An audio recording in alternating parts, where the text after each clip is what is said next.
When I moved to Japan, I didn't have thousands and thousands saved up, and I wasn't moving with a high paying job lined up. And honestly, I had no idea if I could afford a full year there, but somehow I managed to live there for 12 months, travel around the country, make friends, go out drinking, and experience everything I wanted to without having to live like a hermit. And when people think about moving to Japan, or any country to be honest, they usually imagine it's going to cost an absolute fortune. And while it definitely can, I was determined to do it as cheaply as possible. Hi, my name's Aidan. I'm 26. I currently live in the UK and I've spent a little over a year living and working in Japan. As you probably guessed, today I'm going to be talking about how I managed to live in Japan with very little savings, while also, to be honest, not greatly sacrificing things that are important to me, like socializing, tourism, exploring, ultimately just having a good time. So I guess for super quick backstory, after spending 2 years enrolling into the Royal Air Force, which is British Air Force, and it ultimately not working out, I decided I needed a break from my day-to-day life. Originally, I was planning on booking a 2 to 3 week holiday to Japan, a country that I'd always wanted to visit. However, after realizing how expensive that was going to be and looking at my savings at the time, I sort of threw that idea out the window. A couple days later, my mum actually told me about something called a working holiday visa that lots of countries offer around the world. It's a chance to get a 1-year visa to work unrestricted in another country. Out of the roughly 60 countries that offer a working holiday visa, one immediately caught my eye. Obviously, Japan, the country I just days earlier was thinking of booking an expensive trip to. Luckily, being from the UK and being under the age of 30, it meant I was eligible to apply for the Japanese working holiday visa. Long story short, less than half a year later, I was on a plane to Tokyo. One thing I was always conscious of when moving out was how little I had in my savings. One, because of how impatient I was. As soon as I found the working holiday visa, I wanted to go as soon as possible, which, to be honest, I kind of did. And two, because of how expensive moving countries seemed to be, according to all of the research I'd done. Either way, I wanted to find out for myself if it could be done, if a cheap year living and working in Japan was possible. It might be important to say early on what my goal was with moving to Japan. For many people, they plan to move to Japan with hopes of living there, building a career there, and building a life there.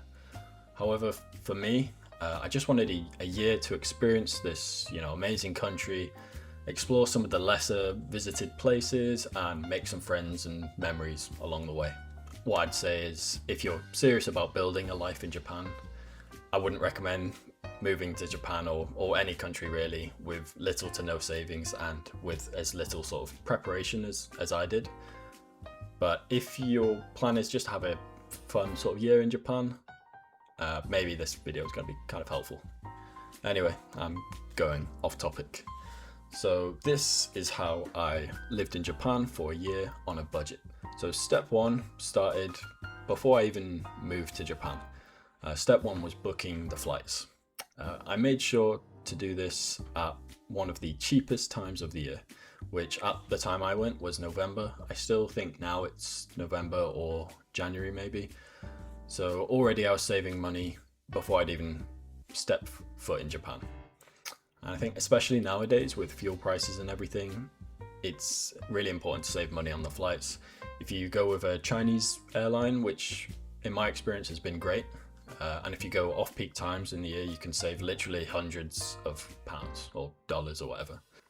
So I think it's definitely worth trying to save on the flights if you can, which in almost every case you can. Secondly, which can be a deal breaker for many people, I stayed in a share house, which, as the name suggests, is a house that houses multiple people that, of course, you don't know, they're strangers. So not only did I stay in a share house, I actually stayed in a shared bedroom, a shared dormitory style share house, which I'll throw a picture of. This is not the exact one, but this is sort of what it looked like. This is actually where I stayed for the entire year in Japan. Before you click off the video and think, nah, there's no way I can do that, you have to actually think, why are you actually in Japan? For example, for me, I knew I was only planning to stay for about a year.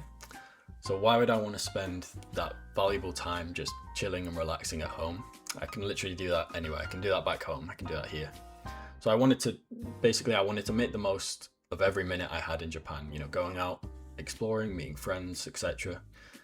So I literally just saw it as a bed, a place to store my stuff, and a place to, have a shower. Another big reason, probably the main reason, is of course money. For reference, the average one-bedroom apartment in Tokyo ranges from about 100,000 yen to 200,000 yen per month. I, on the other hand, was paying only 42,000 yen per month, which obviously that's a huge difference. So if you want to stay in Japan on a budget, I'd highly recommend it. It is a sacrifice, of course, but the amount of money you save is crazy. And in Japan, if you need some personal time, there's always, net cafes, manga cafes, you can book a karaoke box, and there's other places as well. So the next thing to think about when budgeting is food. And I think this is where no one has to worry. Eating out in the UK and lots of other Western countries has kind of become a luxury nowadays. Even just grocery shopping puts a significant dent in your bank account nowadays. But in Japan, the food culture, as I'm sure you know, is amazing and also affordable. If you want to be super stingy, of course, you can go to a supermarket and cook your own meals. But even me being there on a budget, I didn't cook once. Mainly because I didn't like the idea of cooking in a shared kitchen. I kind of like my own space. But also because you've got so many cheap restaurant chains. My share house was literally 30 seconds from a skier, which is like a gyudon place if you don't know. And I went there way more times than I care to admit. I think I ate enough Tabasco cheese gyudon to single-handedly affect Japan's dairy imports. And also bentos. Bentos are like these box meals, ready-made meals. They're so fresh, they're so delicious, and so cheap. And supermarkets, they put these out every morning, and they're just great. I was also kind of guilty of enjoying cup noodles more than I should have, which of course maybe not, well, they're not healthy, they are of course cheap. Either way, I found myself spending very little on food and was able to go out and still enjoy a nicer meal once or twice a week, at nicer restaurants, without noticing it affect my bank account too much. I think also you just find yourself eating less in Japan, maybe because of societal pressures, but still, for me it was welcome. You lose a bit of weight, save a lot of money. It doesn't sound like such a bad deal. Now for the sort of fun stuff. A big one for me, maybe not for everyone, but is drinking, which is of course a big part of socializing, and especially in the UK, but also especially in Japan. I do love a drink, and I think Japan's drinking culture, much like the UK, doesn't hold back. One thing I found is that going out for drinks is one of the easiest ways to connect with locals and with Japanese people. After a few drinks, people often open up more, and you get to see a side of them beyond the usual tatemae, which, if you don't know, is basically like a social mask, the correct way to behave that a lot of Japanese people sort of follow, I guess. I fear I could talk ages about how to drink efficiently and cheaply in Japan, but I'll narrow it down to the sort of best tips. So for tip number 1, it's legal to drink in the streets of Japan. So I'd make the most of it. If you're walking to an izakaya to meet your friends, drink, 1 or 2 chuhais on the way. It's completely accepted, as long as you're not being a drunken idiot. You'll see many Japanese salarymen with a strong zero or a beer walking home from work or for drinks with their co-workers or something like that. It's completely normal thing, so you can call it part of the culture if you like. 2 is strong zero, which is this magical 9% drink. Doesn't taste like it. Strong alcohol, but it, 1 tin from a convenience store costs you like £1 or like a dollar. It's the perfect kickstart to a night out, but just be careful. or you will end up losing your phone and wallet in the same night like I did. But I think that's a story for another day. 3 is nomi hodai, which in English means, well, it's unlimited. It's all you can drink. It literally translates as drink unlimited. So you pay a fixed price for a set time to drink as much as you want. So I think mainly for anyone with a high tolerance to alcohol, I think you can definitely get your money's worth here. And for my 4th sort of drinking tip, I'd say to, in my opinion, avoid the tourist bars like Golden Guy, in Shinjuku, or Moide Yokucho, also in Shinjuku, mainly because you find you're paying Western prices for a beer. And 2, to be honest, it's not very authentic. Golden Guy does have a rich history, but it's sort of been tailored more towards tourists nowadays. You'll see a lot of tourists there. It's kind of like a theme park for drinking. It's dressed up as like real Japan. I think if you go find a real yokocho, it's like a drinking alley, you'll definitely have a great experience, a more authentic experience. 2 of my favorites are Harmonica Yokocho in Kichijoji and Senju Yokocho in Kita Senju. The people here will also be more likely to speak to you, as not as many tourists or foreigners go there. So it's a great place to practice your Japanese and make some friends at the same time.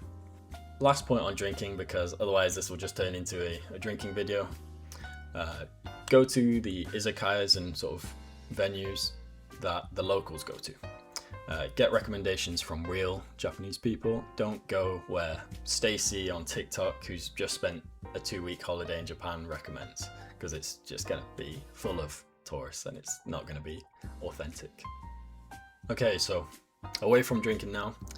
Next, I'll talk about traveling around Japan, domestically for, tourism, stuff like that. Of course, Tokyo is great, and that's where I spent most of my year, but anyone who goes to Japan and just stays in Tokyo is missing out on so much. The 2 biggest rules I followed for traveling domestically in Japan was avoid the Shinkansen, or the bullet train, and stay in capsule hotels. If you've never experienced a capsule hotel, I think you should.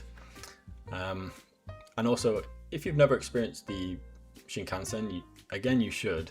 The Japanese bullet train is an incredible feat of engineering, gliding smoothly across the tracks at 300 kilometers an hour, getting from Tokyo to Osaka in just 2.5 hours. However, of course, that does come with a cost. From Tokyo to Osaka, like a return train, is about 30,000 yen. However, you can opt for an overnight bus for as little as 3,000 yen one way. If you're planning to go anywhere near Tokyo or wherever you're staying, local trains are cheap, reliable, and will definitely suffice. So regarding capsule hotels, if you're solo traveling, just stay in a capsule hotel if you're on a budget. They're clean, they're cheap, and like my reason for staying in a share house, you're going there to spend most of your time out and exploring anyway, right? So just save the money and treat yourself to a nice meal or a souvenir or a couple of drinks or something like that. If I'm traveling all the way to Kyoto or something, what a waste to spend it in a nice hotel room. I should be out and just come back and sleep.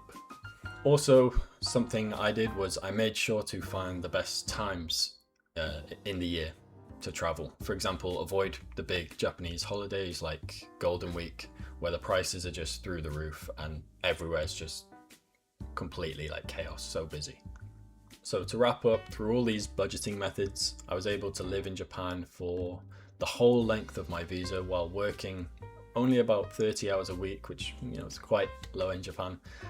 As an English teacher as well at an eikaiwa, which infamously doesn't pay you that well.